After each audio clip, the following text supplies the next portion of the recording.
Boss, there's something at the gate. A basket with a baby inside. The night was going exactly as Dante Ricci planned it. 12 men sat around his long mahogany table, arms dealers from 3 countries, every one of them nervous, every one of them pretending not to be. That was power. Not the guns on the walls, not the guards outside the door, just the simple fact that when Dante spoke, nobody breathed until he finished. He was 41 years old, dark eyes, a jaw like carved stone, a man who had never once raised his voice because he never needed to. His consigliere, Marco, leaned close and whispered, "The Roland shipment is confirmed. Eastern routes are clear." Dante nodded once. A deal worth $12 million was closing cleanly. Then the front door guard stepped inside. He did not knock. He did not wait. That alone told Dante something was wrong. "Boss." The guard's voice was tight. "There's something at the gate, a basket with a baby inside." The table went silent. Dante looked at the man for a long moment. "A baby." "Yes, sir, alive, and there's a note attached." Dante stood slowly. Every eye in the room followed him. He walked to the door without explanation, because men like him never explain themselves. The night air hit him as he stepped outside. His guards flanked him across the gravel driveway. There, beside the iron gate, sat a small wicker basket lined with a white blanket. Inside, a baby slept. Tiny fists curled near its chin. Dante crouched down. He picked up the note. 3 words, handwritten, ink slightly smudged like the person who wrote it was shaking. "You owe me." He recognized that handwriting immediately. His chest tightened in a way it hadn't in years. Then a window on the 2nd floor exploded. "Sniper." "Down!" Marco tackled him sideways. Glass rained across the driveway. The baby woke and began to cry. In the chaos, Dante did something that shocked every guard who watched. He picked up the basket himself. The mansion went into lockdown in under 4 minutes. Steel shutters dropped across the ground floor windows. The arms dealers were escorted out through the east tunnel. Deal suspended, no explanations given. Outside, Dante's men swept the tree line where the sniper had fired from. They found a position, shell casing, boot prints. No shooter. Whoever it was had already gone. Inside, the baby had stopped crying. It lay in the basket on Dante's desk, looking up at the ceiling with dark, calm eyes. Marco stood across the room with his arms folded. He was a careful man. He always had been. "It's bait," Marco said. "Someone plants a child, waits for you to bring it inside, then uses it to get close, to get leverage." "I know what bait looks like," Dante said quietly. "Then you know what the smart move is. Call the authorities, let them take the child. We don't need this complication." Dante didn't answer. He was still holding the note. He had seen that handwriting 11 years ago, on letters slipped under a door in a safe house in Palermo. Letters from a woman named Elena Vasquez, a woman he had promised to protect, a woman he had left behind when a betrayal in his own family forced him to disappear without warning. He had told himself she was safe. He had told himself it was necessary. He had never fully believed either thing. Marco's radio buzzed. He listened, then looked up slowly. 2 black SUVs spotted circling the east perimeter. No plates, not ours. The baby made a small sound, like a question. Dante folded the note and put it in his jacket pocket. "No authorities," he said. "This child is under my protection until I know who she belongs to and why someone just tried to kill her." Marco stared at him. "Boss, that is not a discussion, Marco." He picked up the baby carefully, the way a man does when he's trying very hard not to drop something fragile. "Get me everything on Elena Vasquez, tonight." By morning, Dante had a file.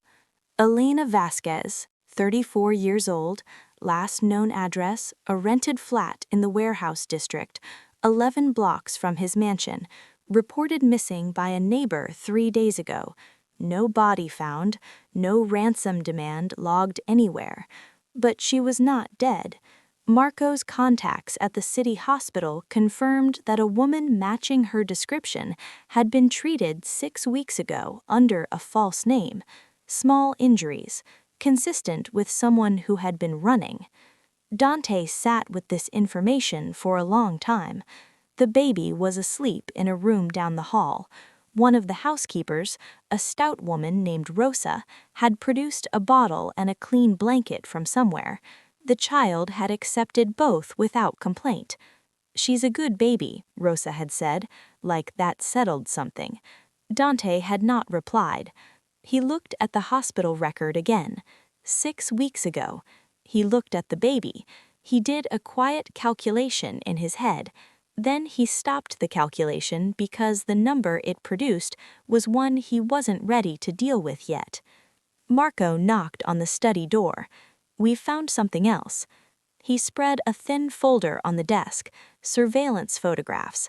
A man named Victor Sloan, a mid-level broker who had been expanding rapidly over the past 18 months.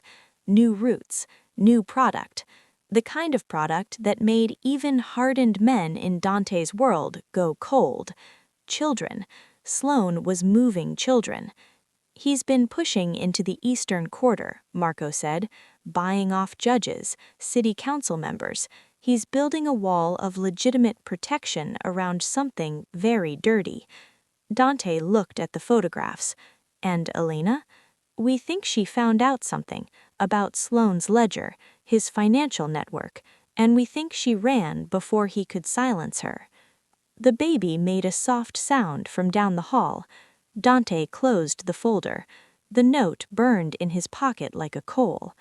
That night, someone broke into his mansion through the kitchen window.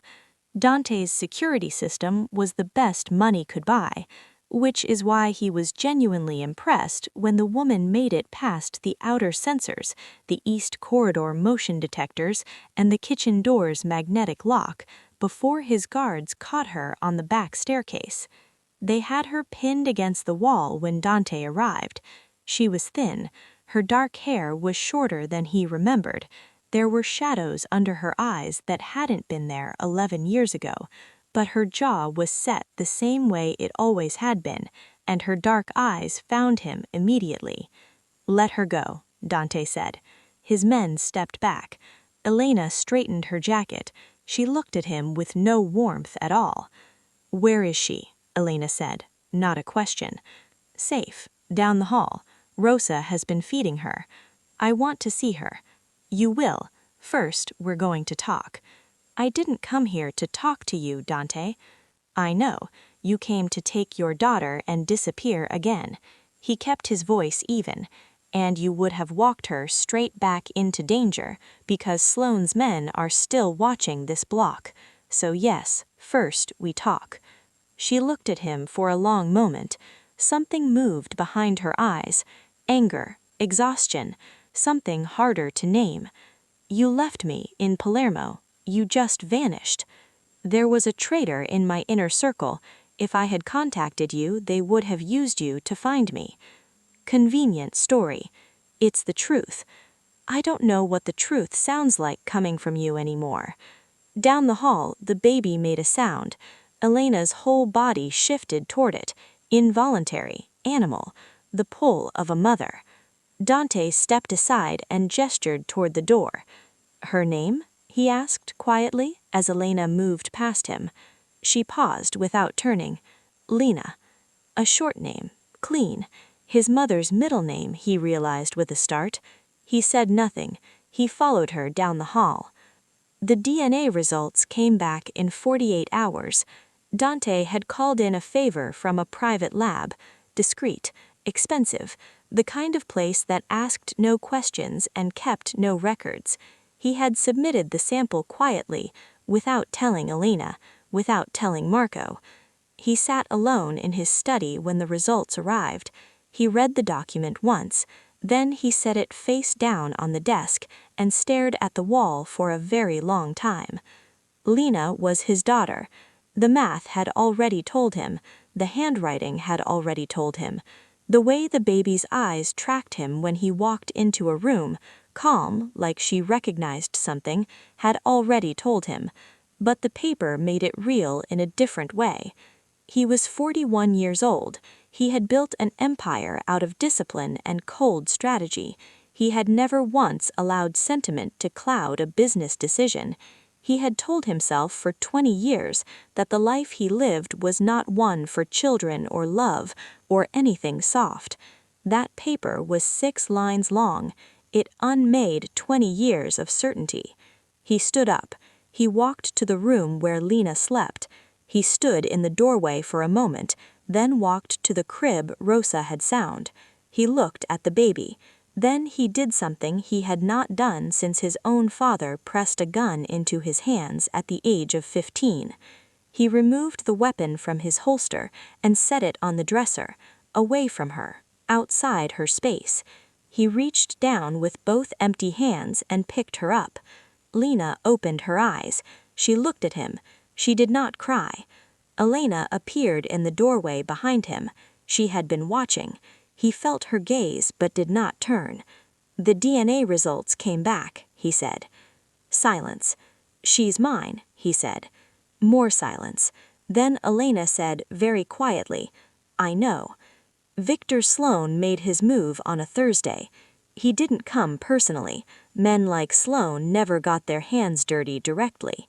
Instead, he sent a city prosecutor named Hartley to hold a press conference at noon. Dante watched it on the television in his study. Marco stood beside him. Hartley was smooth, well-dressed. He read from prepared notes about an ongoing investigation into the alleged kidnapping of an infant by organized crime figures. He didn't mention names directly. He didn't need to. The city knew exactly who he meant. By 2 in the afternoon, there were news vans parked outside Dante's east gate. Elena came to find him in the study.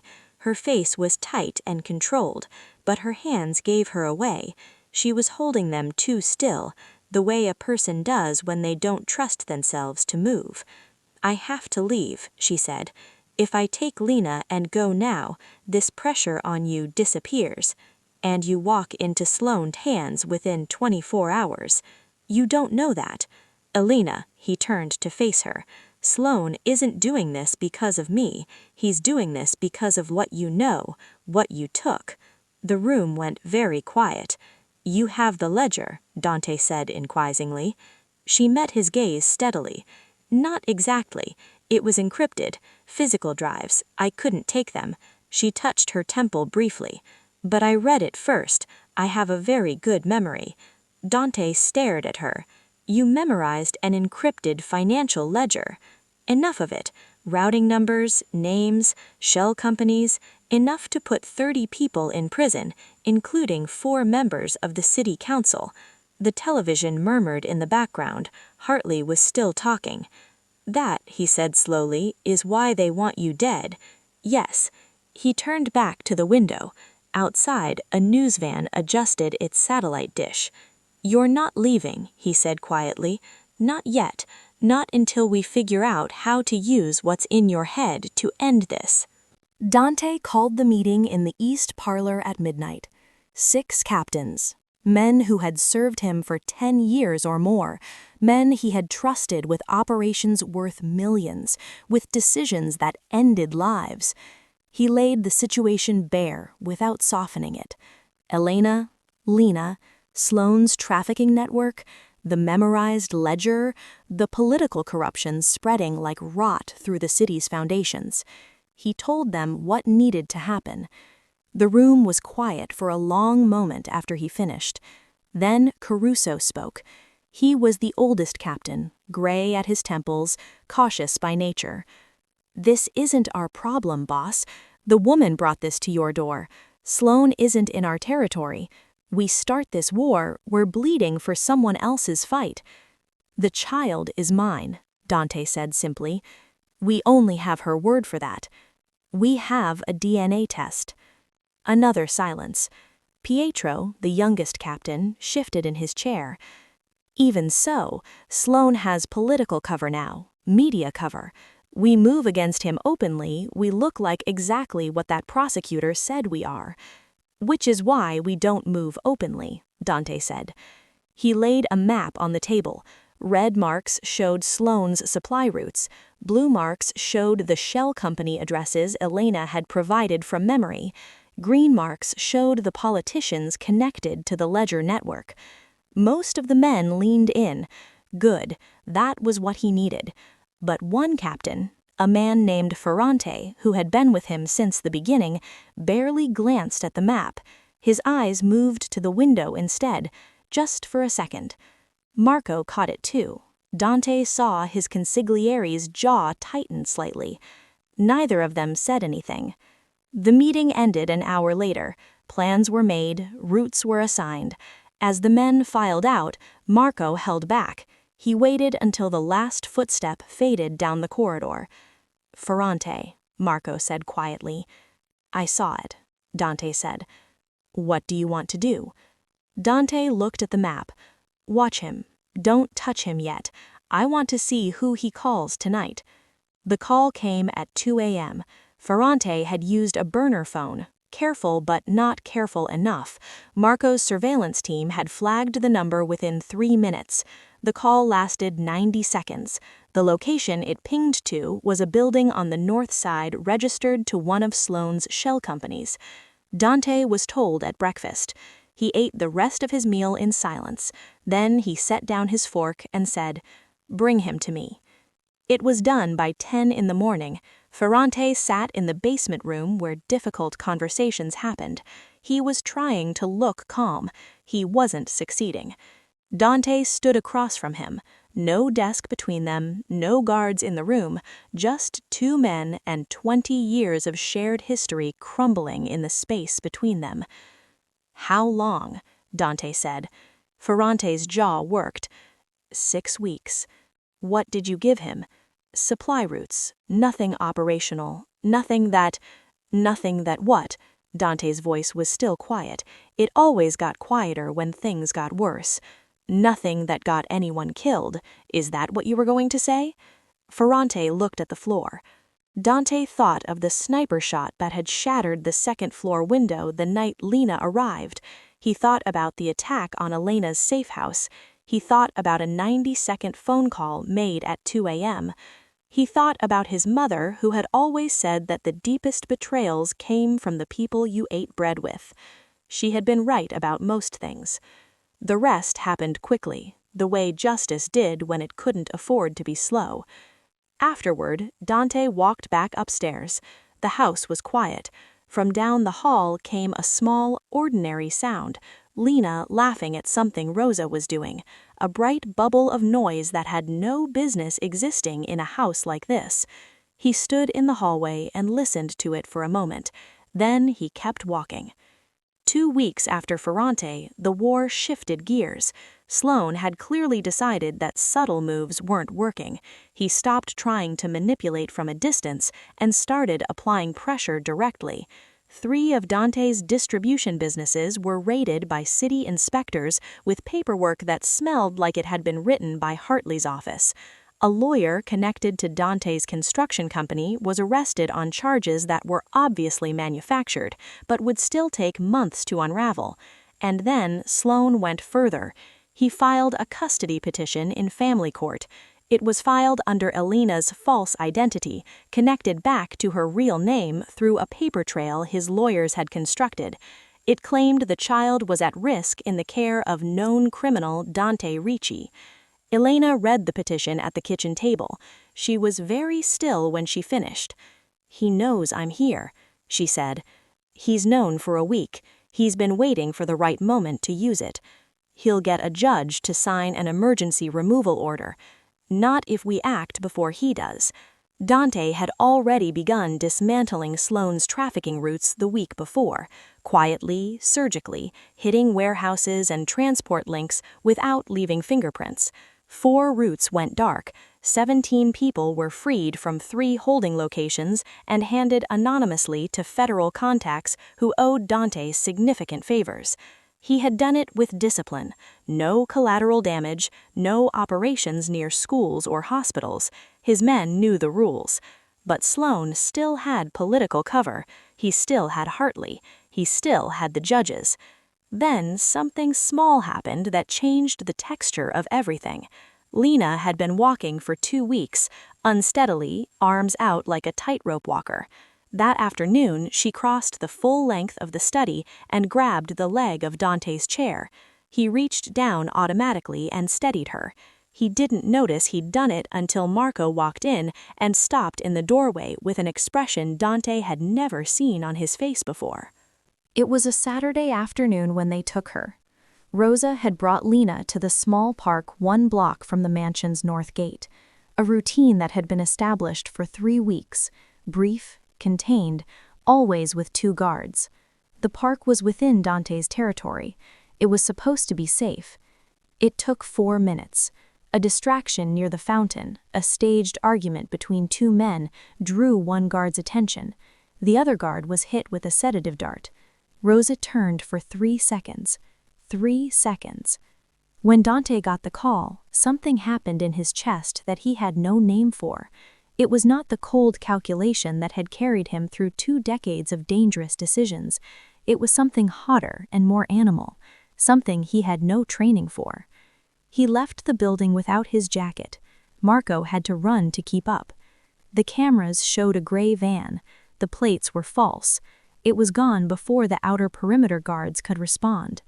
Dante sat in his operations room surrounded by his best men and felt, for the first time in his adult life, genuinely afraid. He didn't show it. His face stayed stone, his voice stayed level, but Marco knew him well enough to see it, and later he would tell Dante that the security camera footage from that room, which was subsequently deleted, showed their boss gripping the edge of the table so tightly his knuckles had gone white. Dante reached out to every contact he had. He put $2 million on the table for information. He waited 6 hours that felt like 6 years. Then a call came, a location, a warehouse on the Port Road. The child was returned unharmed 3 hours later, wrapped in her white blanket, deeply asleep, not a mark on her. Attached to her blanket was a carved wooden toy with 2 words scratched into the base. Choose carefully. That night, for the first time, Dante held Lena until she fell asleep and did not put her down. The charity gala was held at the Meridian Hotel on the last Friday of the month. Sloan attended these events regularly. It was part of his armor, the carefully constructed image of a legitimate businessman, philanthropist, civic leader. He moved through rooms like this with ease, shaking hands, making donations, building the kind of public record that made prosecutors nervous. Dante had received an invitation. This surprised no one. He had legitimate business interests that kept him welcome in certain rooms. What surprised people was that he came. He arrived with Elena. It was a deliberate choice. Public, visible, a statement. The room noticed. Rooms always noticed Dante Ricci. Sloan was across the hall near the bar when he saw them. His expression didn't change. He was too experienced for that. But he excused himself from his conversation and moved through the crowd toward them with purpose. He stopped 3 feet away, close enough for a private conversation, far enough for deniability. Ricci, he smiled, and this must be the woman everyone is looking for. Elena met his gaze without flinching. Dante said nothing. I want my ledger, Sloan said quietly, still smiling for the room. Not the drives, those are gone. You know what I mean. I want everything she has in her head erased from the picture. Give me that, and this is all over. Nothing in her head erases, Dante said. Sloan's smile thinned. He leaned slightly closer. She has a daughter, Ricci. A very small, very vulnerable little girl. He let that sit for a moment. Think carefully about what's worth protecting. Dante looked at him calmly. That's the second time someone has told me to choose carefully. He leaned forward just slightly.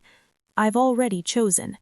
He put his hand on Elena's back, a small public gesture, and guided her away from Sloan toward the center of the room. Behind them, Sloan watched. His expression had completely disappeared. The economic attacks started the following Monday. 3 banks sent simultaneous letters informing Dante's holding companies that their accounts were under review for regulatory concerns. The letters were formal, polite, and completely false, but they would freeze millions for months if not challenged immediately. 2 of his supply shipments were seized at the port by customs officials operating on anonymous tips. 1 of his construction contracts was suspended pending a city council vote that Sloan clearly orchestrated. Marco laid the full picture out on the desk. He's cutting off your air supply, not killing you, suffocating you slowly so you look weak and distracted. I know. Our captains are watching. Some of them are loyal because we're strong. If we look like we're losing, I know, Marco. Dante stood at the window. Below, in the garden, Rosa was walking Lena in the afternoon light. The baby was in a carrier against Rosa's chest. She was looking up at the sky with wide, interested eyes. Elena appeared in the study doorway. She had been listening. She came in and stood beside the desk. I can go public, she said. I can give a statement, an interview, name names, cite the ledger numbers I remember, make the information public enough that killing me stops being useful. You'd be vulnerable for the window between going public and the story landing. That window is when they'd move against you. So protect me during the window. I am protecting you. That's why I'm saying no. She looked at him steadily. Dante, you can't do this alone. He said nothing. You're fighting a financial war, a political war, and a street war simultaneously to protect a woman you haven't spoken to in 11 years and a daughter you met 3 weeks ago. Her voice was quiet and direct. You need help. Let me be part of the solution. Dante was quiet for a long moment. His phone buzzed. Marco picked it up. His expression shifted. Boss, Gennaro has been taken. They have Marco too. His most trusted lieutenant, gone. They returned Gennaro 4 days later. He was alive. That was the word Marco used when he called. Alive, with a careful pause before it that told Dante everything about the condition in which Gennaro had been found. Sloan had sent a message through him, literally a folded paper in Gennaro's shirt pocket with the ledger location he wanted confirmed, and a deadline of 72 hours. Dante visited Gennaro in the private medical room on the 3rd floor. He sat with him for a while without speaking. Sometimes that was all there was to do. Then he went back to work. The retaliation was surgical. Dante had people inside 4 of Sloan's operations, placed there over months, long before any of this had started, because that was how Dante operated. He never moved without preparation. He activated 2 of them that week. A logistics hub went dark. A transport arrangement collapsed. Money that was supposed to move east stayed still. Sloan would feel that in his revenues, not catastrophically, but enough to know that this was not a battle he was winning cleanly. On the 5th day, Lena did something that stopped Dante in the middle of a phone call. She walked across the study, stopped in front of him, and held up a drawing she had made with Rosa's crayons. It was abstract in the way all drawings by very small children are abstract. Shapes, colors, no clear form. But she pointed at the largest shape and said a word she had been practicing. Data. Dante ended the call. He looked at the drawing for a long time. Colors everywhere. No knowledge of what her father was or what was happening beyond these walls. He had been about to authorize something that would resolve a threat permanently, but messily. He had the phone in his hand and the order half-formed. He set the phone down. He took the drawing from her carefully and put it on the desk. "Thank you," he said. He meant it. Word spread through the underworld fast. Dante Ricci had passed on a clean shot. A rival soldier, a mid-level operative named Kaz, who ran collections for Sloan, had been brought to the warehouse for questioning. Standard procedure. The expected ending was standard procedure too. But Dante had let him go. He had given him an envelope of money, a new phone, and a direction to walk. He had told him to stay out of Sloan's operations and find a different life. Kaz had stood there looking at the envelope like it might be a trick for a full minute before he walked out. By nightfall, people were talking. In the coded language of the criminal world, the message was plain. Ricci was going soft. Sentiment was making him slow. A child had made him hesitate. Sloan received the report and smiled for the first time in weeks. He made a decision. He announced the date for his wedding to Senator Mariana Bergetti's daughter, a union that would give him direct access to the city's Law Enforcement Oversight Committee. The wedding would be held in 3 weeks at the senator's private estate, 140 guests, including the police commissioner and 2 federal judges. It was a declaration, a public coronation, a signal to every power broker in the city that Sloan was untouchable now. He also sent a wedding invitation to Dante's mansion. It was addressed to Lena. Dante stood at his desk holding the cream-colored envelope. His name was not on it. Her daughter's name was on it. A child who could not yet read her own name, who drew shapes with crayons, who called him Dada. The message was unmistakable. I know exactly what matters to you. Come to the wedding, surrender, or I will take what you love in front of everyone who matters. Marco watched Dante's face. What do you want to do? He asked. Dante set the invitation on the desk next to Lena's drawing. I'm going to the wedding, he said quietly. That night, after the house went quiet, Dante went to Lena's room. She was asleep. She always slept on her side, one fist near her mouth, the way Elena did. He had noticed that recently. Small things passed from mother to daughter without anyone trying. He sat in the chair near the crib. He did not turn on the light.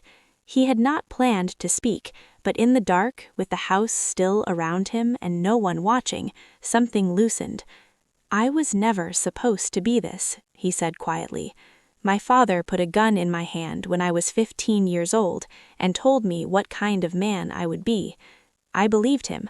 For a long time, I believed him because it was the only thing anyone had ever believed about me. The baby slept on, undisturbed. I'm afraid of becoming him. I'm afraid of what you'll see when you're old enough to see clearly. He paused. I'm afraid you'll be right. From the doorway, Elena said, She won't. He looked up. He hadn't heard her come. She was leaning against the frame, arms loosely folded. She had been listening.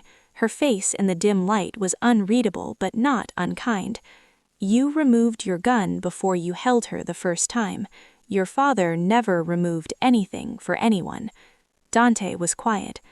I don't forgive you for Palermo, not yet, maybe not for a long time, but I see what you're doing, and I see why. She looked at the crib. She's safe here, I know that now. She left the doorway. Her footsteps moved quietly down the hall. Dante sat in the dark with his daughter for another hour. In the morning, he told Marco to begin building the most detailed infiltration plan he had ever constructed. The wedding was in 18 days. He had a lot of work to do. The plan had 3 layers, the way all good plans did. The outer layer was presence, people inside the event who could see and report. Dante placed 4 operatives in the catering company that had been hired for the wedding, 2 more through a security subcontractor, 1 through the floral arrangement company, which required bribing someone, finding a replacement worker, and a great deal of patience. The middle layer was evidence. Elena spent 3 days with Marco at the secure table in the East Parlor, recounting every number, every name, every routing code she had held in memory for 2 years. Marco's contact, a former federal analyst who operated in the gray space between governments, built a file from her recollections, structured, verifiable, cross-referenced against publicly available financial records where possible. The file was distributed to 3 journalists and 1 federal inbox, set to be released simultaneously at a time Dante would trigger remotely. The inner layer was the endgame. Dante would attend, alone, no visible guards, no weapons that scanners would catch, just a man in an expensive suit arriving at a wedding he had been dared to attend. His captains thought he was taking an insane risk. He let them think it. What he didn't tell them, what he told only Marco, was that the moment he had received Lena's invitation, Sloan had made his first real mistake. because it told Dante that Sloane still thought like a businessman, that he believed Dante could be bought off, backed down, or broken by threat of loss. Sloane didn't understand that Dante had already accepted the loss. He had already decided that the empire was secondary. He had decided that the night he held a baby on a driveway with glass raining around him. Then, 16 hours before the wedding, Marco's phone rang. He listened. His face went gray. "Elena," he said. "They've taken Elena." Dante stood very still in the center of his study. Marco had the details. A car had been taken from outside the bakery where Elena had gone alone, against the agreed protocol, a fact that Marco delivered carefully, watching Dante's face. She had been alone for 11 minutes. That was all it had taken. Sloane had sent a message within the hour, clean, simple, delivered through Hartley's office via a legal letter. "Surrender a list of territorial holdings by the end of the wedding ceremony tomorrow. Sign them over through a law firm Sloane controlled. Do it publicly. In exchange, Elena would be returned unharmed. If not, she would not be at all." Dante read the letter once. He put it down. Lena was in the corner of the room, sitting on a blanket, playing with soft blocks. She had no idea what the paper said. She stacked a yellow block on a red one and looked up at her father for approval. He nodded at her. Good. She went back to the blocks. Dante picked up the original note from the gate, the one he had kept in his pocket for weeks, and transferred to his desk when it had worn at the fold. 3 words, her handwriting. "You owe me." He had interpreted it as accusation when he first read it, as a debt from Palermo, from abandonment, from 11 years of silence. He saw it differently now. It wasn't accusation, it was trust, the last kind of trust, the kind you extend when you have nowhere else to go and you give someone the chance to be different from who they were. She had brought Lena to his door because some part of her believed, despite everything, that he would choose right. He had one chance to prove her correct. He looked at Marco. "We don't change the plan. They have Elena. Then we move faster, and we don't stop until she's free and Sloane is finished." He picked up his jacket. "Tell the team we leave at dawn." The senator's estate was designed to impress. Rolling grounds, a lake with white swans, a main hall with 30-foot ceilings and chandeliers that probably cost more than most people's homes. 140 guests moved through the space in their finest clothes, champagne in hand, oblivious, or pretending to be oblivious, to the real meaning of the afternoon. Dante arrived alone at 11 in the morning. He wore a charcoal suit, no tie. He carried a single gift envelope, the way any guest might. He passed through the security checkpoint, 2 layers, thorough, and received a guest badge, a menu card, and a smile from a young woman who had no idea who he was. Sloane was visible across the main hall almost immediately. He was standing with the police commissioner and a federal judge, laughing at something. When he saw Dante, the laugh continued a beat too long. Lena was not with him. Dante had left her with Rosa in the safest room in the mansion, with 4 guards outside the door and Marco on speed dial. He moved through the room, smiled at people he recognized, said nothing of consequence to anyone. His catering operatives caught his eye briefly, small signals, everything in position. He checked the time, 37 minutes until the evidence file released to the journalists and the federal inbox. He checked his phone. 1 message from the operative near the generator room. Found something. Explosive device under the East Foundation. Not ours. Dante read it twice, then he pocketed the phone. Sloane hadn't just invited him, he had planned to close every door. If the political takedown from the ledger evidence somehow failed, if Dante somehow left this room alive, there would be no evidence, no building, no witnesses. He walked towards the east hallway, smiling pleasantly, like a man looking for the restroom. The device was military grade. Whoever had placed it knew what they were doing. Dante's operative, a former demolition specialist who now worked security, had it neutralized in 11 minutes. Clean, professional, no alarm triggered. Dante walked back into the main hall as the ceremony began. White flowers, string music, the senator's daughter in a gown worth a year of Gennaro salary. At the altar, Sloane stood with his hands folded, composed, certain. Dante took his seat 6 rows back and checked the time. 8 minutes. The ceremony moved through its early stages. Vows were read. The room was warm and still. Guests watched with the polished attention of people who understood that being present here meant something politically. 4 minutes. Dante's phone vibrated months in his pocket. His team was in position. The 2 operatives near the exits had confirmed their marks. The catering staff, 3 of his people, had confirmed the back service corridor to the senator's private study was clear. 2 minutes. The priest reached the part of the ceremony where the rings were exchanged.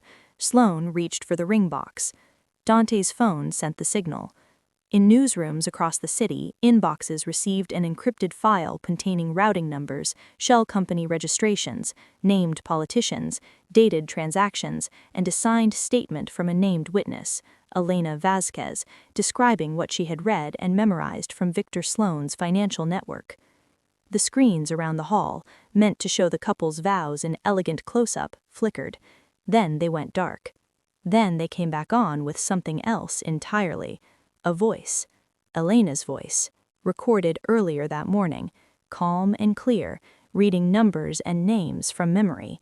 The room went very still. Then it erupted.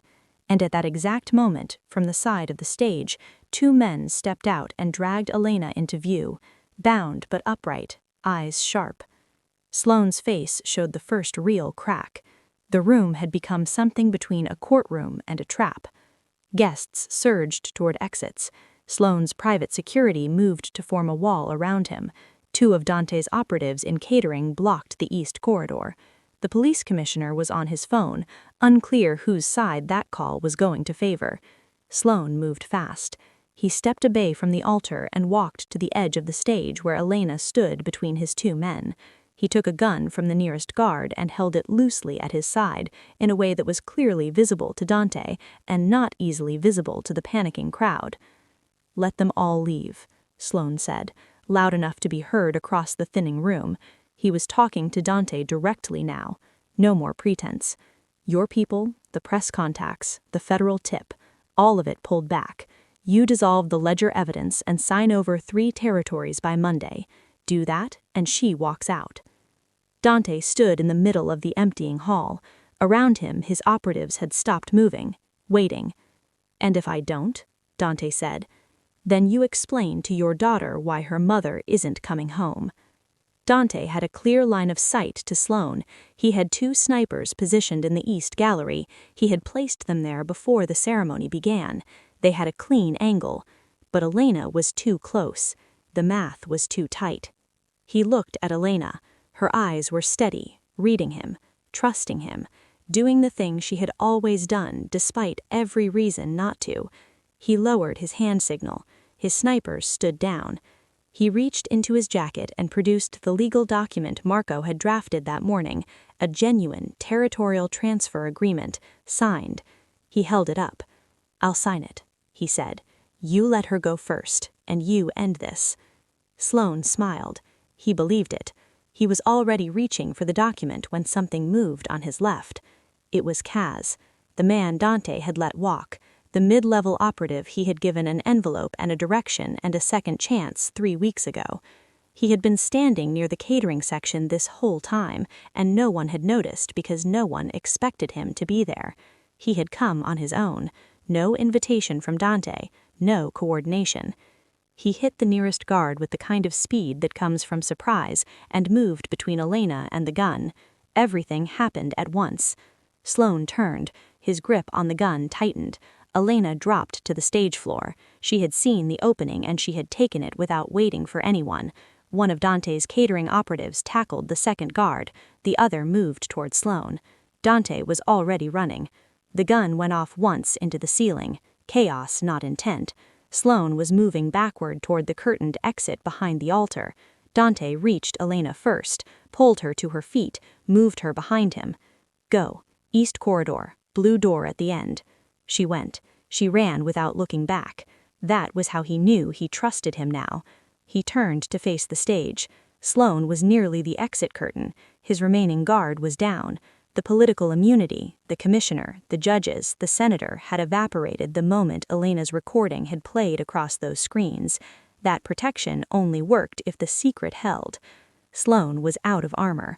He looked at Dante across the ruined ceremony, his wedding in pieces, his network exposed, his future narrowing to a single door.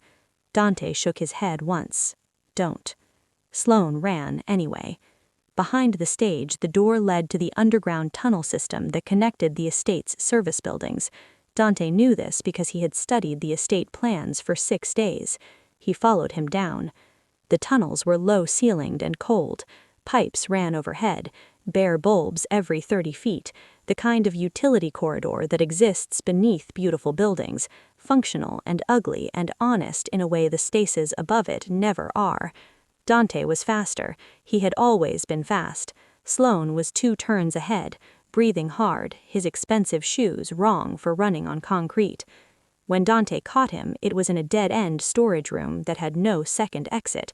Sloane turned, back to the wall, gun raised. "You're going to lose everything," Sloane said. His voice was still trying for control. "Even if you win here today, the city will bury you. You don't have the political cover I had. You're just a criminal, Ricci." Dante walked toward him at an even pace. "My daughter drew a picture of me last week. Crayons, yellow and red shapes. She called it data. She doesn't know what I am. She only knows what she sees. That's a nice story. She made me see something, though." He stopped 4 feet away. "Choosing them wasn't weakness. It was the first real decision I ever made that I'll be proud of in 20 years. Sloane fired. The shot went wide. His hands were shaking, which told Dante everything about who held steadiness in that moment. What happened next was quick, clinical, the way Dante had been trained and the way he had trained himself not to use unless there was no other answer. There was no other answer. Afterward, he stood in the quiet corridor and heard distant sirens beginning to accumulate above him. The political fallout from the ledger release would be landing in real time across the city. Hartley's office, the corrupt judges, the council members. The architecture of Sloane's protection was collapsing floor by floor. He walked back toward the stairs. The arrests happened over the following 10 days. Hartley was first, picked up at his office at 9 in the morning by federal agents who had received the ledger file 48 hours before and had moved with unusual speed, which told Dante that someone senior in the federal structure had been waiting for exactly this kind of evidence. 2 city council members followed, then a port authority director, then a judge who had been signing Sloane's convenience orders for 3 years. The trafficking network, what remained of it after Dante's 4 weeks of quiet route destruction, collapsed without its political cover. 6 holding locations were raided.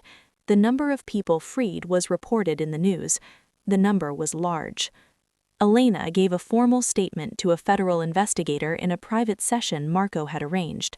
She was not named publicly. Her identity was protected. The information she provided was corroborated by the financial evidence, making her the source that confirmed rather than initiated the case. Dante's own men watched all of this happen and recalibrated. Caruso, the cautious captain, came to him in the 3rd week. He sat down and looked at his hands for a moment. "I was wrong," he said finally, "about what this was. I thought you were putting the family at risk for sentiment." "You were partially right," Dante said. "It was sentiment. But it also dismantled Sloane's network, cleared the trafficking routes, got the corrupt politicians out of our business environment." Caruso looked up. "You achieved more in 6 weeks than we'd managed in 3 years of working around him." Dante said nothing. "The men are with you," Caruso said, simply. "Not because they have to be, because they want to be." Dante nodded. Outside, through the study window, he could see Elena and Lena in the garden. Rosa was there too. 3 women in afternoon light, ordinary, unhurried, safe. He watched them for a while before going back to work. 3 weeks after the wedding that had become a collapse, Elena came to find him in the study. He was at the desk. Lena's drawing was still there, repositioned once but never removed. On the left side, the original note, "You owe me." On the right side, yellow and red crayon shapes, his daughter's version of him. Elena sat across from him. She was quiet for a moment. "I've been thinking about what to do next," she said. Dante waited. He had learned not to fill her silences prematurely. She was a person who needed space to say what she meant. "I could take Elena somewhere quieter, start fresh somewhere. A different city, a different name." She looked at the window. "I thought about it seriously." "I know." "You would have let me go?" "Yes." "And you would have kept paying for her care, her safety, all of it?" "Yes." She looked back at him. "That's not why I'm staying." He didn't ask why then. He let it arrive on its own. "She needs you," Elena said. "Not just the resources, you. The man who takes his gun off before he holds her. The man who kept her drawing on his desk during a war." She paused. "She knows you. She chose you the way children choose, without any logic, just with everything they have." "And you?" he asked. She met his eyes. "I'm not saying I forgive Palermo. That's going to take longer. I know. But I'm staying, on my terms, as an equal, not as someone you protect. I wouldn't have it any other way." That evening, for the first time, the three of them had dinner at the same table. Rosa cooked something enormous and elaborate. Lena threw a piece of bread across the table and found this very funny. Elena laughed. Dante caught himself smiling before he could decide not to. 9 months later. The city had settled into a new shape. Not clean, it was never going to be clean, but the architecture of Sloane's corruption had been replaced by something less organized and therefore less dangerous. The power balances had shifted in ways that would take years to fully understand. Dante's empire continued. He had restructured 3 operations to remove the trafficking-adjacent routes permanently, a decision his captains had accepted, some out of loyalty, some out of the practical understanding that those routes had always been a liability. The construction businesses were legitimate and profitable. The legal team was the best in the city. He still ruled, but differently. Lena had started saying full sentences. She called Marco, Mo, and Rosa, Ro, and had strong opinions about which shoes she wanted to wear, none of which were the correct ones. She called Dante, Dada, with complete consistency, the way she called the sky, blue, simply, as a fact that required no justification. On a Tuesday morning, he was at his desk when a knock came to the front door. His guard checked the camera, reported back. Nobody there, just a dog, a small brown one sitting on the step looking expectant. Dante went to the door himself. He stood there looking at the dog. The dog looked back at him with calm, dark eyes that reminded him faintly of Lena's expression when she was deciding something. Behind him, Elena appeared around the corner of the hall at a run, Rosa trying to keep up. Elena stopped when she saw the dog. Her face opened into something so pure and uncomplicated that Dante had to look away for a second. Then she looked up at him, waiting. He looked back at the dog. He thought of a note in his desk that had changed everything. He thought of what he owed, and what he chose, and what he became because of both. He smiled. He opened the door wider. "Come in," he said.